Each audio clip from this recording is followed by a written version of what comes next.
Dear friend in Christ, grace to you and peace from God our Father and from our Lord and Savior Jesus Christ. Amen. One of the radio shows that I like to listen to, and perhaps some of you do also, is the Prairie Home Companion with Garrison Keillor. One of my favorite characters, of course, in his stories, his monologue about Lake Wobegon, is Pastor Engqvist, which I identify with in many ways. Pastor Engqvist in Lake Wobegon had been there about 25 or 30 years, and everybody in town knew and knows Pastor Engqvist. They know who he is and what he does, and he never has to ask, what's my role in this town? He knows he's the pastor of the Lutheran Church. So one week, Pastor Engqvist went down to get his hair cut, where he always got it cut from the same barber, same shop. Only the barber was gone on vacation this week. Pastor Engqvist didn't know that. And the barber's niece from the big city of Minneapolis was up there for the week cutting hair. Of course, she had high boots and kind of big earrings and poofy hair and real stylish for a young person. But Pastor Engqvist thought, well, I'll get my hair cut. She's been trained. She'll be all right. So he sat down in the chair, and she said to him, "What do you do?" Well, nobody in town had ever asked him that before. What do you do? He was the pastor of the Lutheran Church. Everybody knew what he did. Everybody knew him and his role in the community, but no one had ever asked him that in Lake Wobegon before. What do you do? Well, he thought about that all week. He got a good haircut, and all week long he thought, what do I do? Who am I? I've been here for 25 plus years. What do I do and who am I? And so that was his sermon for the next Sunday. Who am I and what do I do? It's a fun thing for pastors to think about, to be caught off guard like that, and to wonder just how would you answer that. And so I'd ask you, if someone said to you, what do you do and who are you? Well, we all can say, I work here and I work there, and I've been a member here at the church for many years, and we can all tell some things about ourselves. But then we say, well, who am I? Who am I really? Aside from all the things I've done in my life, who am I? And what do I do on a daily basis? What is making my life on this earth worthwhile, so that I'm taking up space and breathing air? What makes it worthwhile for me to do that? Well, the second lesson for today, from the book of Romans, Paul said, all who are led by the Spirit of God are children of God. To me, that's the simplest and best answer that I can give. If I think of who am I and what do I do, I am a child of God, and so are you. Things are changing so fast in the church and in our culture that it's a legitimate thing for us to ask once in a while, well, just who am I? And what do I do in this world? People search for roots. I do that, you do that. You want to know what your heritage is? We have genealogy studies, especially on computers. The truth is, we are all orphans. We are all sinners. We are all just wandering around on this earth, lost souls, until we realize that we have been adopted as children of God.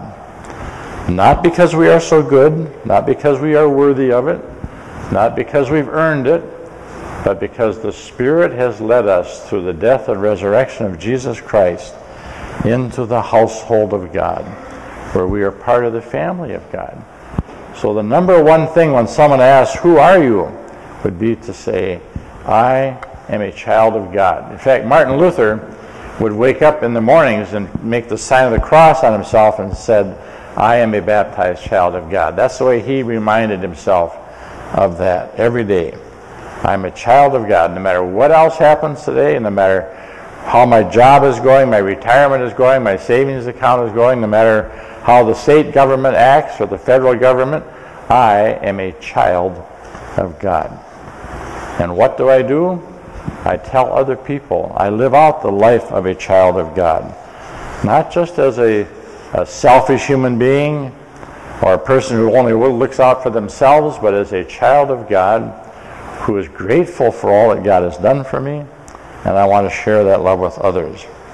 Every person is trying to find his or her place under the sun, I believe. Someone to love, some place to be accepted, something to make our life worthwhile. Here's the answer. We are children of God. All who are led by the Spirit of God are children of God and part of the family of God. This happened in our baptism, where we heard, God loves you. Even before you could say, I love God, God said, I love you. People had to bring you to church as a little baby when you couldn't even talk yet. And God said, I love you. You are my child. I'm going to be with you forever. And you were marked with the cross of Christ forever. You are a chosen child of God, part of the family of faith. So in a sense, we are all adopted. What does that mean? To me, it means that none of us is better than the other. You know, some people say, well, I'm Norwegian, I'm Swede, I'm German, or I've been a member of the Lutheran Church all my life, or the Catholic Church, or Baptist Church. You know, once in a while we get into bragging rights even with other Christians, and we think that, well, my church is better than your church, my heritage is better than your heritage. Forget all that. We are all sinners saved by grace, adopted into the family of God, orphans, lost and wandering, adopted into the family of God, the church. We are done with this is done for us not by our good nature, not by our brilliance, not by our strong faith, but by God's grace. All who have been baptized into Christ have been baptized into his death and into his resurrection as children of God. It's a free gift of grace to us. All have fallen short. All sinners are saved and redeemed by the Spirit of God. In today's lesson from Romans 8, St. Paul says that all who are led by the Spirit of God are children of God and have received the Spirit of adoption. We are all adopted. You know, sometimes we say the church is a hospital for sinners. We could also say it's a big orphanage for children that were lost and are found. It's a place where we can belong. People know who we are. We know what we are to do. We are to love and serve others. We have this in common, no matter what our differences might be. We are all orphans. We are all adopted into the family of God to serve and love others. So we know who we are, and we know what we are called to do. We are children of God who are called to be loving and gracious and servants to others around us. Who am I? Where do I belong? What do you do? I'm a child of God. I'm called on this earth to love and serve others in Jesus' name.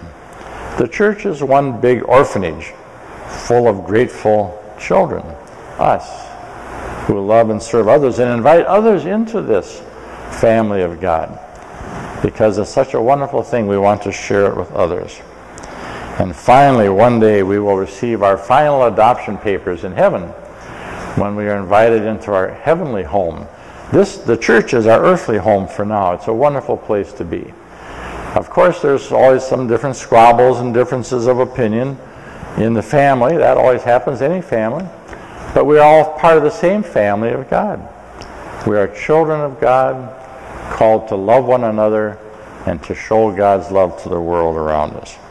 And someday we will sing God's praises forever without hindrance in our heavenly home. Here we have no lasting city, but we seek the city that is to come. And for that, we give thanks to our gracious God. Amen. We will now receive the morning offering.